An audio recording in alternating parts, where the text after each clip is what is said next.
All right, y'all. So this is one of those scenarios where I wish I was wrong. I wish I was dead wrong here. So as everybody was celebrating when Trump put on this show and Netanyahu put on this show, like, oh, we got this peace deal in Gaza, and Trump gave a speech to the Knesset, and you had all the idiot pundits in the U.S., basically like chiding and mocking pro-Palestine people saying, what happened? I thought you guys wanted a ceasefire. Well, now there's a ceasefire and you're not saying anything. Weird. I came out and I said the following. Take a look at this. Israel is going to go right back to the genocide, but blame Hamas as they do it.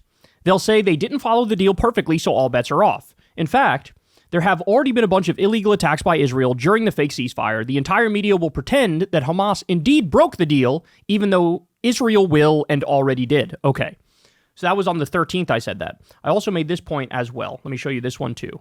This was always the poison pill Netanyahu and Trump were going to use to continue the genocide.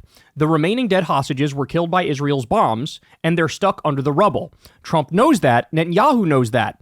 They're pretending Hamas is violating the deal because they already did and are about to do it even worse. So Israel even went as far as to block the excavation machines coming into Gaza from Turkey.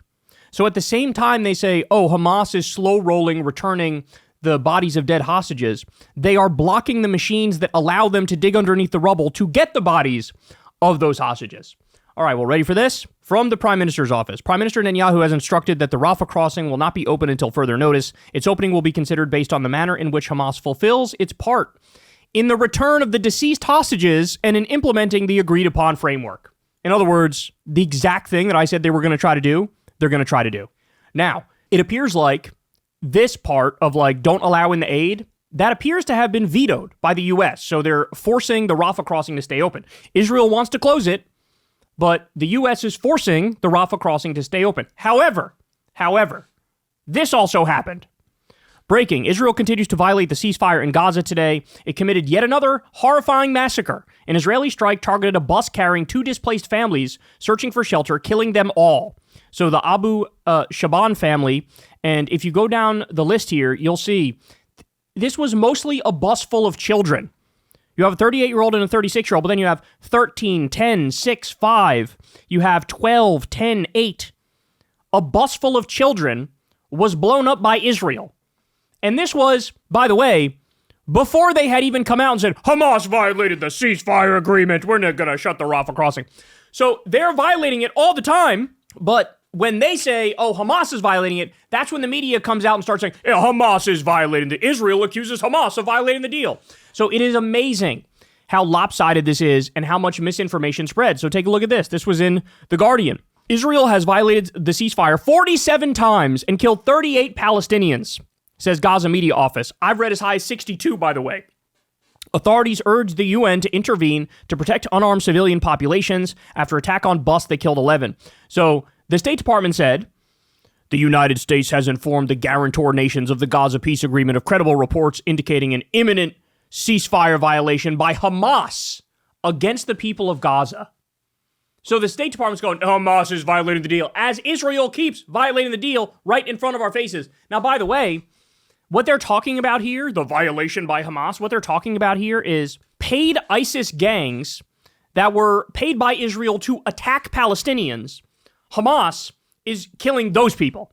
And they're saying, this is a violation of the deal. You're supposed to let the marauding ISIS gangs murder as many Palestinians as they want. How dare you defend yourselves from marauding ISIS gangs paid by Israel?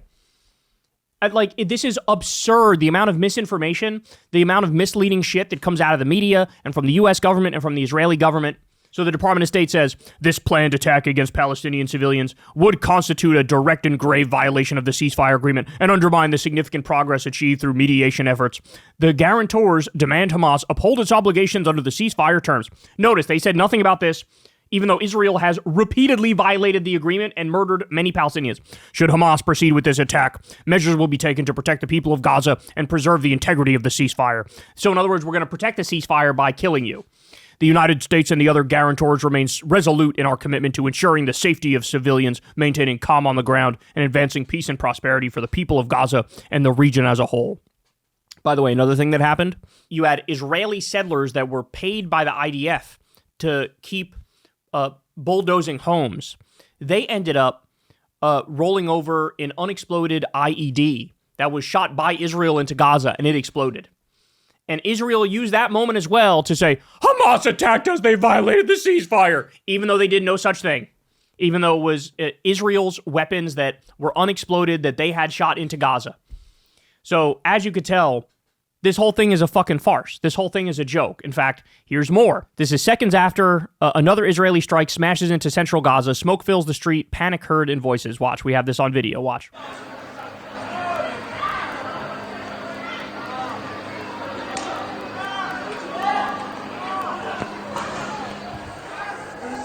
So this was, as you can see here, this was the IDF responding to Hamas RPG or IED attack. It wasn't a Hamas RPG or IED attack. It was they ran over unexploded Israeli munitions. That's what it was. And so immediately they start blowing up random Palestinians again. So bombing buses, dozens of violations, retaliatory attacks, even though Hamas didn't attack them. Do you see how this whole thing is a fucking farce? And by the way, let's be clear, this is what happens when you give them total impunity. Israel has violated 31 UN Security Council resolutions and over 100 General Assembly resolutions. In the last ceasefire, they violated it 962 times. They violated the ceasefire in Lebanon over 4,500 times. They just bomb southern Lebanon whenever they want, for whatever reason or non-reason they want. And everybody just pretends like this is a sane, rational nation that you can make deals with, that you can, like, reason with. It's just fucking absurd. No, it is a psychotic, bloodthirsty terror state that's a death cult, and they're never, ever, ever going to abide by any sort of actual peace deal terms. They will continue the genocide, and unfortunately, Palestinians have effectively been abandoned by the global community. And when Trump was talking about, oh, we want to build a fucking a paradise in Gaza that has hotels and casinos and gold statues, to me, he fucking meant it. Like, that's the end goal. That is the end goal. And by the way, I should also point out, at the exact same time this shit is happening, in the West Bank, the settlers now feel like they have total impunity, and they are going buck wild, and they are absolutely stealing more and more land, stealing more and more homes of Palestinians, assaulting Palestinians, murdering Palestinians. There's literally this American who reports in the West Bank who they nearly lynched the other day, and this is somebody who has been on breaking points. Like, he's an American journalist. He literally went to the American embassy and said, you gotta help me. Like, these people are trying to fucking kill me. And the American embassy, under fucking Huckabee, goes, well, there's nothing we could do. There's nothing you could do. This is an American who's about to get lynched by psychotic Israeli settler extremist terrorists, and there's nothing you could do? And this is where we're at. It really does appear like the U.S. government is more beholden to the government of Israel, and they care more about the government of Israel than they do about our own fucking citizens. About our own citizens. I mean, how many Americans are in fucking custody in Israel? There's a number of Americans who are being held hostage by Israel, and there's no, like, press from the U.S. government to release these people.